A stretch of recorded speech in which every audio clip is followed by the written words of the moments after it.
Assalamualaikum warahmatullahi wabarakatuh. Alhamdulillah kita bisa sharing-sharing lagi di channel Adi Edukasi dan sebelumnya saya ucapkan terima kasih dulu buat teman-teman yang terkoneksi, dan jika ada yang kurang sehat di hari ini, mudah-mudahan istirahatnya menjadi istirahat yang berkualitas dan supaya besok bisa rutinitas lebih perform lagi. Di sesi video ini kita Q&A lagi, menjawab sekaligus mempraktekkan pertanyaan dari beberapa email yang masuk di redaksi ya. Tips atau pertanyaannya kurang lebih tentang dehidrasi dan mengonsumsi kurma apakah bisa, kemudian treatment meridiannya seperti apa buat tubuh yang lemas dan supaya pulih kembali. Itu kira-kira pertanyaan dari beberapa email yang masuk kemarin. Oke, kalau kita bicara dehidrasi ini kan berarti kekurangan cairan ya. Mungkin kita harus memahami dehidrasi itu sendiri ada beberapa level.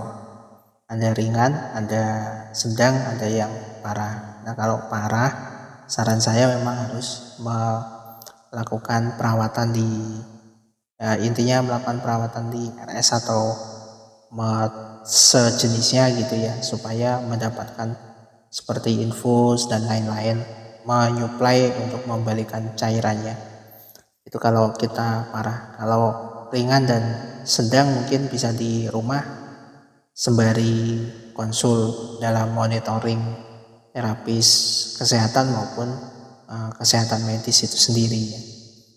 Nah, tips ini yang akan kita share itu bisa dilakukan atau bisa melengkapi dari perawatan yang sedang dijalankan atau rawat jalan yang sedang dilakukan. Tipsnya yang pertama tadi ya, menjawab tentang kurma, apakah bisa untuk menginikan cairannya gitu ya. Lebih tepatnya kurma ini membantu untuk memulihkan dari sisi merangsang gitu ya, memberikan stimulus tambahan agar tubuh kita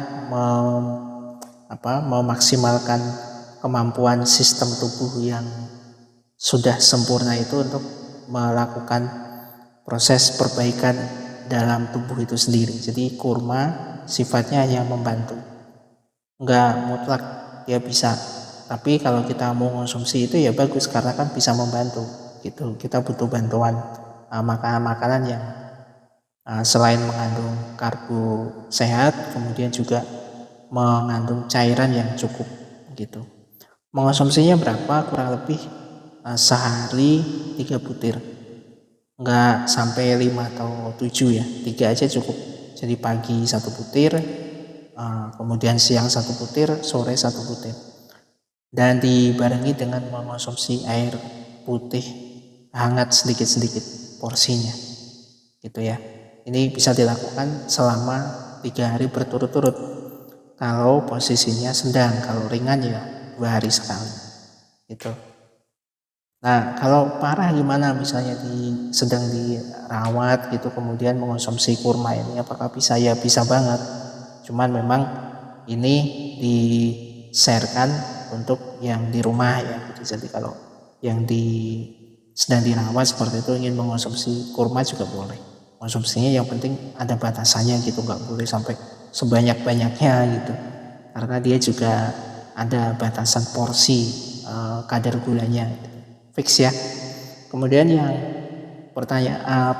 jawaban yang kedua tentang treatmentnya gitu, untuk pemijatan. Pemijatan kita ada 3 titik yang rangkuman 3 titik ya, dari mungkin sekitar 25 titik. Saya nggak mungkin share semua, nanti kan videonya juga panjang. Jadi saya akan share 2 atau 3 titik yang saya rasa ini mewakili daripada seluruh titik gitu. Ini titik utama. Nanti secara part gitu, secara berlanjut kita akan share titiknya sampai benar-benar full ya. Tapi insya Allah nanti kita lihat ke respon dari audiens dan kita juga evaluasi dari sisi penyampaiannya gitu. Titik yang pertama ada di telapak tangan,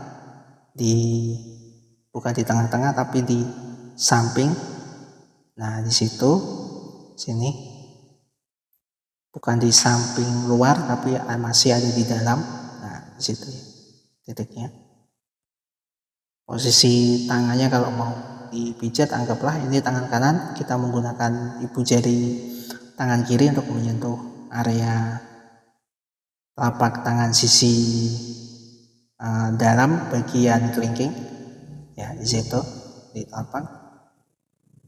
Oke, kita pijat sini ya.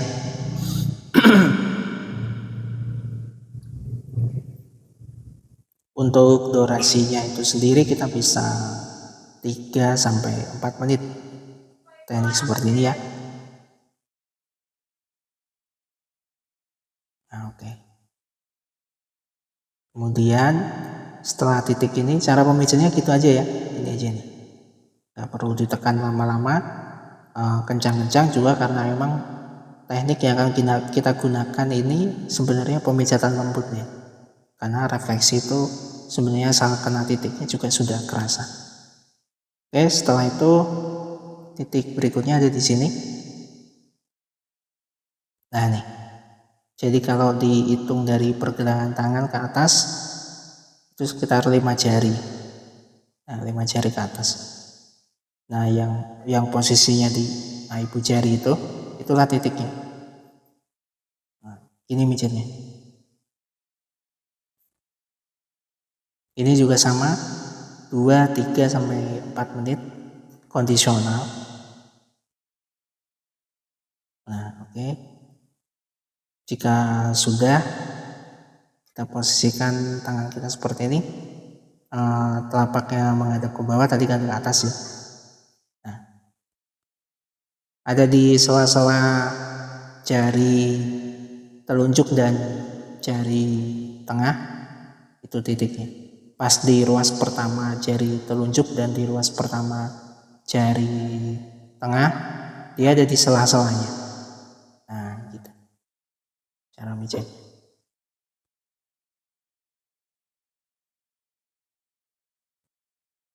Nah ini juga sama, durasinya 2, 3 sampai 4 menit kondisional. Oke. Nah setelah itu baru kita bisa cuci tangan menggunakan air hangat, atau kita bisa langsung melakukan istirahat gitu ya. Bisa usahakan sih kalau bisa tidur lebih bagus, supaya titik meridian kita aktif dan memberikan perbaikan-perbaikan pada tubuh secara keseluruhan. Fix ya, mudah-mudahan mewakili daripada pertanyaannya dan bisa menambah wawasan buat yang menonton. Terima kasih sudah support bertanya, dan terakhir dari saya, salam sehat tanpa batas. Assalamualaikum warahmatullahi wabarakatuh.